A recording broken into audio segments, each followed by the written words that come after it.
hasil dari konsisten itu datang belakangan, gak akan langsung datang, datangnya belakangan. Setelah kamu ngelakuin sesuatu bertahun-tahun, baru nanti hasilnya akan kelihatan. Misalnya dulu gue orangnya jarang banget olahraga, apalagi olahraga kayak push up kayak gitu kan, jarang banget. Tapi 4 tahun terakhir ini 5 tahun terakhir ini gue lagi suka banget olahraga. Gue sering olahraga dan rutin, minimal seminggu itu 3 kali lah olahraga, kayak push up, calisthenics lah. Nah emang awal-awal belum kerasa perubahannya, tetapi sekarang gue mulai merasakan perubahannya. Perubahan dari segi kesehatan atau dari bentuk fisik badan gue gitu.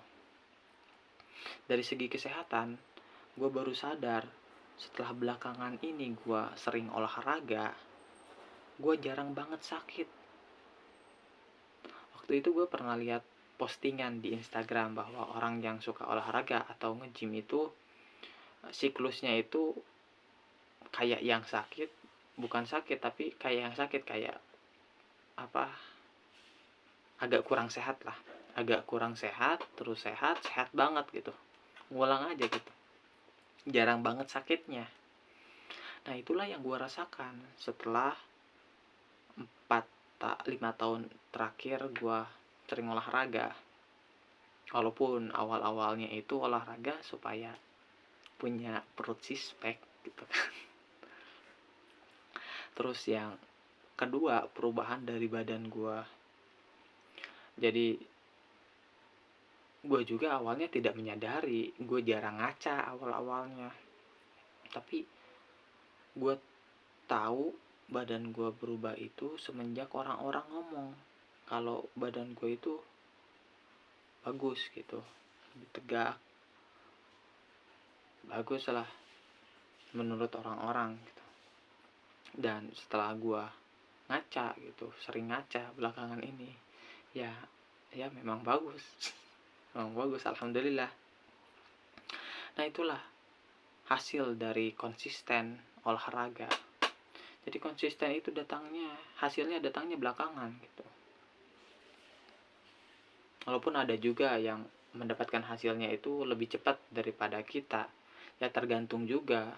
Gue lebih lama karena asupan proteinnya kurang, asupan protein hariannya kurang, dan cuma rutin olahraga doang, olahraga di rumah, dan alasan-alasan lainnya gitu. Tinggal disesuaikan. Kalau pengen hasilnya lebih cepat, misalnya olahraga hasilnya pengen lebih cepat, ya kita harus mematuhi prinsip-prinsipnya. Misalnya olahraga seminggu 4 kali misalnya, terus pola makannya yang benar, proteinnya harus mencukupi kebutuhan protein harian, terus jam tidurnya harus benar juga, dan lain sebagainya. Kalau semuanya dipatuhi dan disiplin, maka kita akan mencapainya lebih cepat daripada orang-orang yang tidak melakukan itu semua, kayak saya. Nah dalam hal membaca juga gitu, 5 tahun belakangan juga gue mulai suka membaca buku. Dan efeknya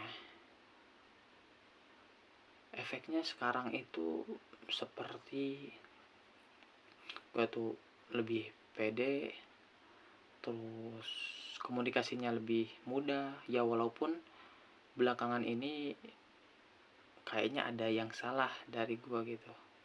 Mungkin karena kebanyakan scrolling, mungkin karena ada hal lain yang salah. Ya, harus berbenah juga. Tapi membaca itu sangat berasa sih. Berasa itu. berasa hasilnya. Setelah bertahun-tahun tapi ya. Emang awal-awal nggak berasa, tapi kesono-sonohnya pikiran kita jadi lebih tertata gitu. Kita jadi lebih bisa memandang sesuatu dengan jernih, dengan bijak, dan lain sebagainya. Banyak hasil dari konsisten. Dan PR kita adalah menanyakan apa yang ingin kita tanam, yang nantinya 5 tahun ke depan kita akan tuai. Entah itu kebiasaan olahraga, kebiasaan membaca, kebiasaan menulis, kebiasaan berbicara seperti ini. Kan habit juga kan? Dan sebenarnya gue juga ini lagi investasi juga, lagi tebar benih, tebar bibit di video ini, supaya skill berbicara gue itu bisa lebih rapih lagi, bisa lebih dimengerti lagi. Makanya kalau ada masukan, komen aja. Semuanya. Dan hasil dari konsisten sekali lagi akan terlihat beberapa tahun setelahnya gitu, 5 tahun ke depan atau beberapa tahun yang lainnya. Itu akan terlihat tergantung kita konsisten atau tidak, disiplin atau tidak melakukannya gitu. Itu sih. Nanti akan ada momen dimana kita menyadari dan kita akan sadar